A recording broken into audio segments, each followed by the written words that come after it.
내가 심긴 자리, 내가 있는 그곳에서 하나님의 축복을 나누고 전하리. 하나님 내게 주신 특별한 사명, 하나님의 사랑과 축복을 나누고 전하는 것.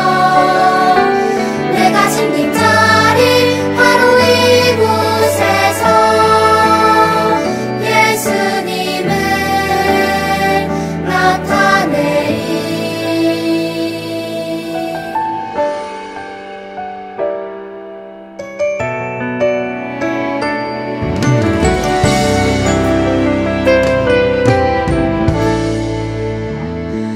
내가 숨긴 자리, 내가 있는 그곳에서 하나님의 사랑을 나누고 전하리. 내가 숨긴 자리, 내가 있는 그곳에서 하나님의 축복을 나누고 전하리. 하나님 내게 주신 특별한 사명, 하나님의 사랑과 축복을 나누고 전하는 것. 내가 심긴 자리 바로 이곳에서 예수님을 나타내리. 내가 심긴 자리, 내가 있는 그곳에서 하나님의 사랑을 나누고 전하리. 내가 심긴 자리, 내가 있는 그곳에서 하나님의 축복을 나누고 전하리.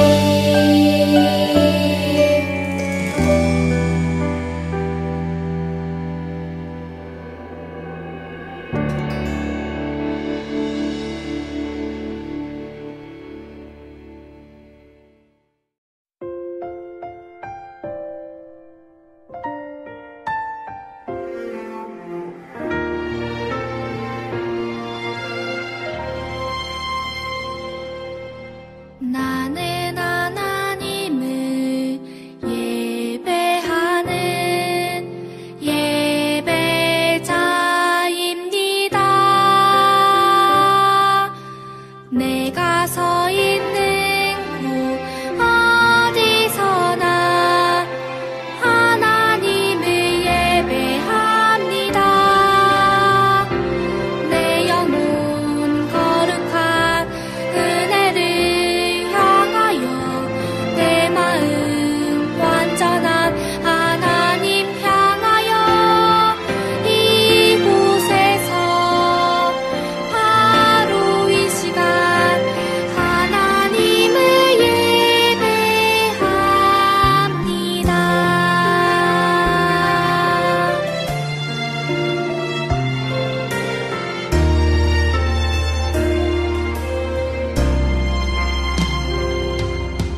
나는 하나님을 예배하는 예배자입니다. 내가 서 있는 곳 어디서나 하나님을 예배합니다. 내 영혼 거룩한 은혜를 향하여 내 마음 완전한 하나님 향하여 이곳에서 바로 이 시간 하나님을 예배합니다.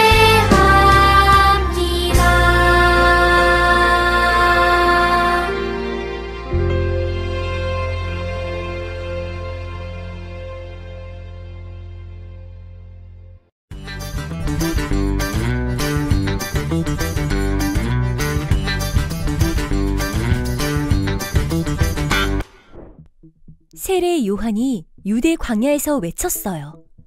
회개하라! 천국이 가까이 왔다!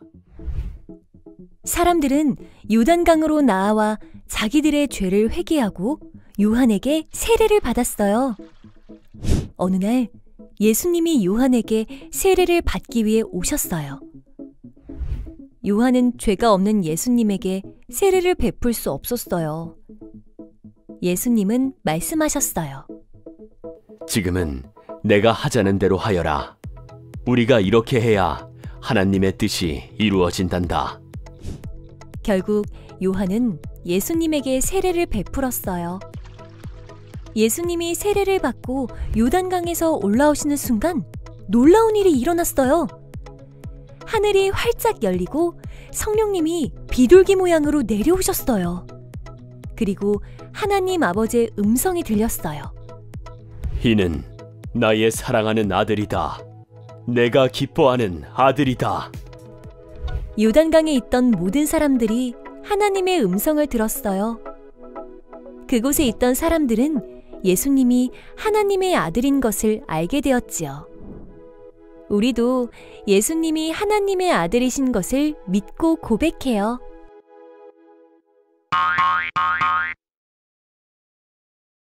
오늘 하나님께서 우리에게 주시는 말씀은 마태복음 3장 13절에서 17절 말씀입니다. 마태복음 3장 13절에서 17절 말씀 전도사님이 봉독하겠습니다. 이때에 예수께서 갈릴리로부터 요단강에 이르러 요한에게 세례를 받으려 하시니 요한이 말려 이르되 내가 당신에게서 세례를 받아야 할 터인데 당신이 내게로 오시나이까. 예수께서 대답하여 이르시되 이제 허락하라. 우리가 이와 같이 하여 모든 의를 이루는 것이 합당하니라 하시니 이에 요한이 허락하는지라. 예수께서 세례를 받으시고 곧 물에서 올라오실새 하늘이 열리고 하나님의 성령이 비둘기같이 내려 자기 위에 임하심을 보시더니 하늘로부터 소리가 있어 말씀하시되 이는 내 사랑하는 아들이요 내 기뻐하는 자라 하시니라. 아멘. 꿈땅 친구들 한 주간도 잘 지냈나요? 우리가 지난 1월 한 달간은 하나님에 대해서 배웠어요. 하나님은 모든 것을 만드신 창조주이시고 또 스스로 계시는 분이시고 우리와 함께 하시는 하나님이세요. 또 용서의 하나님이시기도 하고 우리를 위해 예수님을 이 땅에 보내주실 만큼 사랑이 많으신 분이라고 배웠어요. 우리가 2월 달부터는 예수님에 대해서 함께 알아가 보려고 해요. 우리 친구들은 예수님에 대해서 얼마나 많이 알고 있나요? 오늘 제목처럼 예수님은 하나님의 아들이세요. 그런데 예수님이 하나님의 아들이시라면 그럼 하나님은 결혼을 하고 예수님을 낳으신 걸까요? 그리고 어릴 때부터 교회에 다닌 친구들은 분명히 들어봤을 것 같아요. 예수님은 하나님이시라고. 그러면 과연 예수님은 하나님이실까요? 아니면 하나님의 아들이신 걸까요? 이 질문에 대한 답은 오늘 말씀을 여러분이 잘 살펴보면 아마 깨달을 수 있을 것 같아요. 그러니까 오늘 말씀을 전도사님과 함께 살펴볼 때 여러분 집중해서 잘 들을 수 있도록 해주세요. 오늘 말씀에 등장하는 요한은 이스라엘의 선지자였어요. 요한은 유대 광야에서 하나님의 말씀을 전파하고 다녔어요. 옷은 낙타털로 만든 옷을 입었고 허리에는 가죽띠를 띠고 있었고 광야에만 있다 보니까 이 메뚜기 그리고 석청 이런 것들을 먹으면서 사람들에게 이렇게 외치고 다녔다고 해요. 여러분, 하나님께 회개하십시오. 하나님께 돌아가십시오. 천국이 가까이 왔습니다. 그 소리를 들은 예루살렘과 온 유대와 요단강 주변 사람들이 나와서 회개했어요. 하나님께 용서를 빌고 다시는 죄를 짓지 않기로 하나님 앞에 다짐하며 강가에 들어가 물로 죄를 씻어냈어요. 이것을 우리는 세례라고 말해요. 이 세례는 물로 죄를 씻어내고 또 하나님 앞에서 새로운 사람이 되는 것을 의미해요. 요한은 사람들에게 물로 세례를 주는 일을 했기 때문에 사람들은 요한을 부를 때 세례 요한이라고 불렀어요. 세례 요한은 날마다 사람들에게 큰 소리로 외쳤어요. 여러분, 하나님 앞에서 잘못한 것이 있다면 지금 돌이키십시오. 회개하십시오. 하나님이 기뻐하시는 삶을 살아가십시오. 이런 세례 요한의 말을 듣고 회개하는 사람이 찾아오면 세례 요한은 그 사람에게 세례를 베풀었어요. 그러던 어느 날 이 세례를 베푸는 그곳에 예수님이 나타나셨어요. 예수님께서도 그 세례를 받기 위해 그 자리에 오신 거예요. 세례 요한은 예수님을 한눈에 알아보고는 당황했어요. 세례 요한은 왜 예수님을 보고 이렇게 당황했을까요? 세례 요한은 예수님이 어떤 분인지 이미 잘 알고 있었기 때문이에요. 이 자신은 사람들에게 물로써 세례를 베풀지만 그 예수님은 성령으로 세례를 주시는 하나님의 아들이심을 알고 있었던 거예요. 그리고 전도사님이 앞에서도 얘기했다시피 세례는 죄가 있는 사람들이 죄를 씻어내려고 이렇게 받는 건데 예수님은 하나님의 아들이시기도 하고 또 죄가 없으신 분이시기 때문에 당연히 세례를 받으실 필요가 없어요. 죄가 없으니까 당연히 죄를 씻을 필요도 없다는 거예요. 그래서 세례 요한은 당황할 수밖에 없었어요. 그리고 예수님을 말리면서 이렇게 이야기했어요. 아니, 오히려 제가 당신에게 세례를 받아야 하는데 어찌하여 당신이 저에게 세례를 받으려 하십니까? 그러자 예수님께서 말씀하셨어요. 내가 세례 받는 것을 허락해 주거라. 우리가 이렇게 해서 모든 의를 이루는 것이 옳다. 요한은 예수님의 말씀을 듣고 그 말씀을 따라 세례를 베풀기로 했어요. 예수님께서는 세례 요한이 있는 요단강에 들어갔어요. 예수님은 죄가 없으신 분이지만 이 하나님의 의를 위하여 요한에게 세례를 받으셨어요. 그런데 바로 그 순간 놀라운 일이 그 자리에서 일어나게 돼요. 이 하늘문이 활짝 열리면서 하나님의 성령이 비둘기같이 내려와서 예수님 위에 머무르셨어요. 그리고 하늘에서 이런 소리가 들렸어요. 이는 내 사랑하는 아들이요 내 기뻐하는 자라. 이 소리를 들은 그 자리에 있던 모든 사람들은 예수님께서 바로 하나님의 아들이시구나 하고 깨닫게 되었어요. 하나님의 사랑하는 아들, 하나님께서 기뻐하시는 예수님은 세례를 받으신 후에 본격적으로 하나님의 뜻을 이루는 사역을 시작하셨어요. 사실 죄가 없으신 예수님은 세례를 받으실 필요가 없었어요.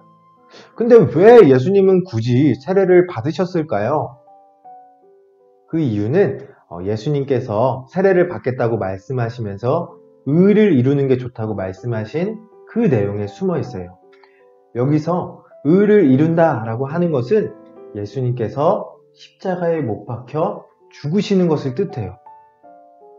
여러분, 구약시대에는 죄를 용서받으려면 하나님 앞에 제사를 드려야만 했어요.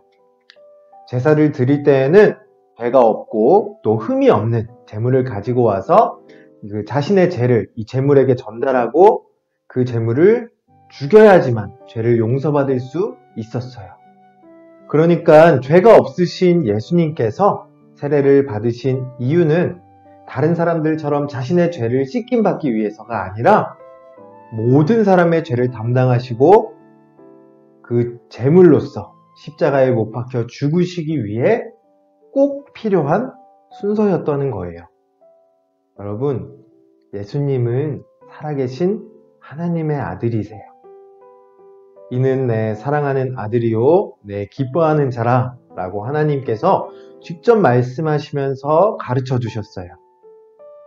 전도사님이 설교를 시작할 때 예수님은 과연 하나님의 아들이신지 아니면 하나님 그 자체이신지 물었었죠. 그리고 이 질문에 대한 답을 해보자면 정답은 바로 둘 다 맞다는 거예요. 이해가 잘 되지 않죠? 어떻게 한 사람이 아빠이면서 동시에 그 아들일 수 있을까요? 이거 정말 말도 안 되는 말 같아요.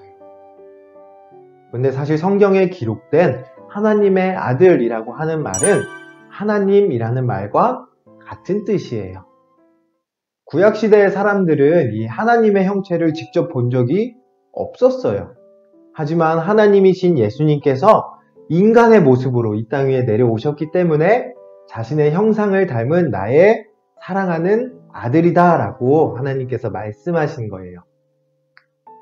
우리의 생각으로는 이해가 잘 되지 않고 또 어려울 수 있지만 예수님은 하나님이시면서 하나님을 닮은 하나님의 아들이시라는 신비로운 비밀을 갖고 계신 분이구나 라고 우리가 알고 있으면 될 것 같아요.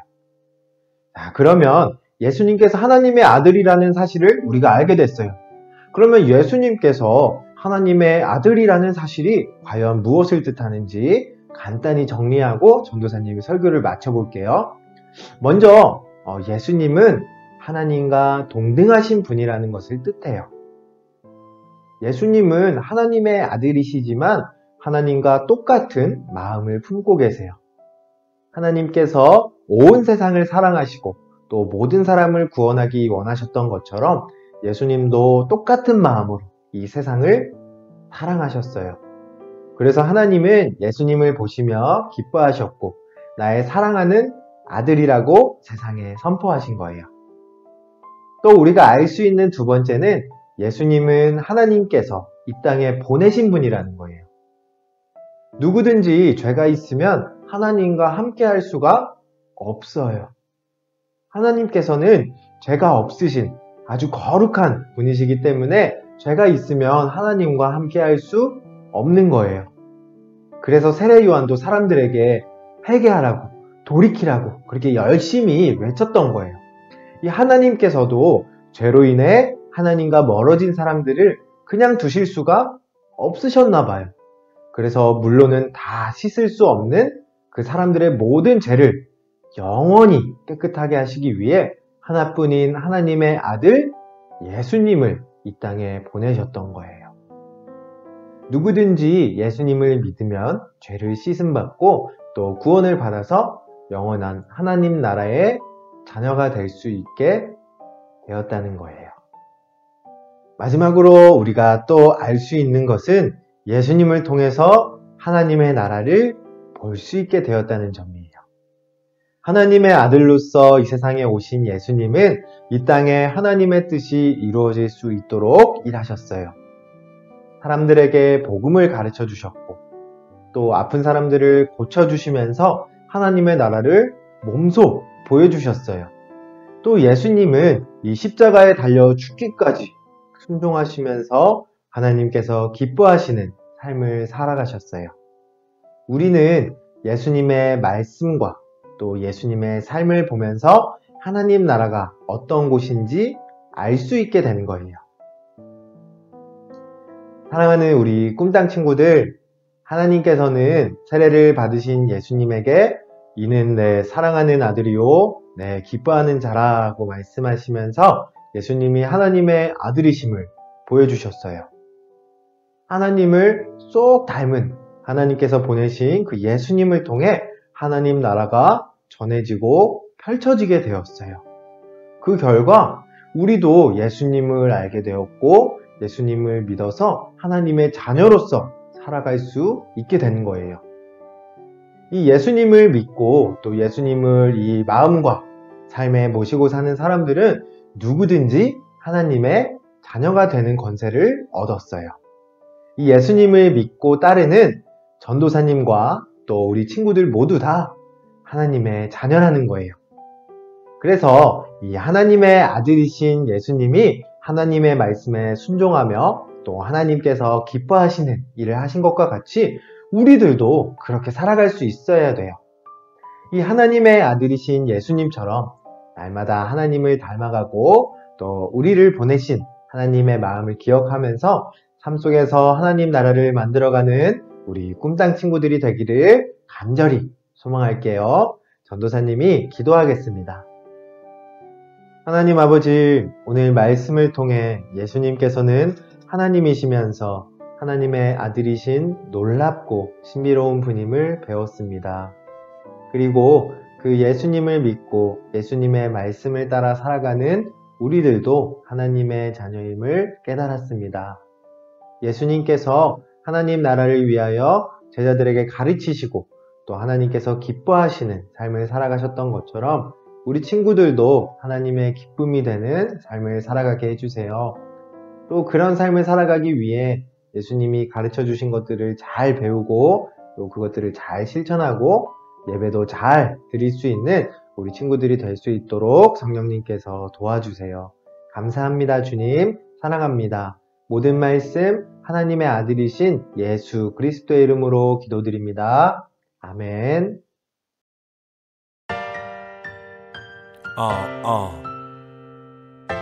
마태복음 3장 17절 말씀. 하나님의 아들 예수님. 하늘로부터 소리가 있어 말씀하시되 이는 내 사랑하는 아들이요 아들이요 내 기뻐하는 자라 하시니라. 하늘로부터 소리가 있어 말씀하시되 이는 내 사랑하는 아들이요 내 기뻐하는 자라 하시니라. 마태복음 3장 17절 말씀. 마태복음 3장 17절 말씀. 아멘. 네, 우리 친구들 오늘도 온라인 예배 잘 드리고 있나요? 오늘도 우리 친구들이 예배를 잘 드렸는지 출석 체크를 받을 거예요. 이번 주일에 출석 체크 문구는 바로 이거예요.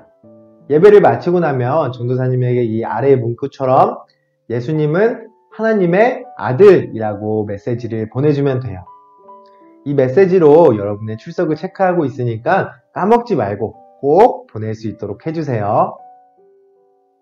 지난 주일에는 2월 가정통신문과 신앙점검표를 여러분의 핸드폰 혹은 여러분의 부모님의 핸드폰으로 보내줬어요. 혹시라도 못 받은 친구들이 있다면 전도사님에게 카톡이나 문자로 알려주세요. 그러면 전도사님이 직접 가정통신문과 또 신앙점검표를 보내주도록 할게요. 이 가정통신문을 받은 친구들은 까먹지 말고 꼭 부모님께 보여드릴 수 있도록 하고 신앙점검표도 인쇄해서 잘 기록해 둘 수 있도록 해주세요. 오늘 설교 때도 전도사님이 이야기했지만 이번 달부터는 우리가 예수님에 대해서 함께 배워볼 거예요. 예수님은 어떤 분이신지 배워보면서 여러분이 예수님의 모습을 점점 닮아갈 수 있었으면 좋겠어요. 특별히 오늘 말씀처럼 우리 친구들이 하나님의 기쁨이 되는 그런 삶을 살아갈 수 있기를 바랄게요. 그리고 오늘 말씀의 내용이 너무 어렵다라고 느껴지는 친구들도 있을 것 같아요. 혹시 말씀을 듣고도 잘 이해가 되지 않고 너무 어려운 친구들은 언제든지 전도사님한테 전화해서 물어보면 전도사님이 최대한 성심성의껏 답변해 줄 테니까 앞으로도 언제든지 전도사님에게 연락해주면 참 좋을 것 같아요. 2021년이 시작된 지 벌써 한 달이나 지났는데 아직도 전도사님의 얼굴을 직접 보지 못한 친구들이 많이 있죠. 전도사님도 여러분을 직접 보고 또 이렇게 여러분들과 시간을 보내고 하지 못해서 참 많이 아쉬워요. 하루빨리 여러분을 만나서 인사도 나누고 또 여러분과 더 많이 친해질 수 있었으면 좋겠어요. 이것을 위해서 전도사님하고 또 선생님들이 열심히 기도하고 있으니까 우리 친구들도 조금만 더 잘 참고 또 교회에 나와서 함께 예배하고 전도사님도 만나고 또 친구들과 신나게 놀 수 있도록 함께 기도해주면 참 좋을 것 같아요. 그러면 우리 친구들이 이번 한 주도 오늘 주신 말씀으로 힘차게 살아갈 수 있도록 해요. 우리 다음 주에 만나요. 안녕. 주기도문으로 예배를 마치겠습니다. 하늘에 계신 우리 아버지, 아버지의 이름을 거룩하게 하시며 아버지의 나라가 오게 하시며 아버지의 뜻이 하늘에서와 같이 땅에서도 이루어지게 하소서. 오늘 우리에게 일용할 양식을 주시고 우리가 우리에게 잘못한 사람을 용서하여 준 것 같이 우리 죄를 용서하여 주시고 우리를 시험에 빠지지 않게 하시고 악에서 구하소서. 나라와 권능과 영광이 영원히 아버지의 것입니다. 아멘.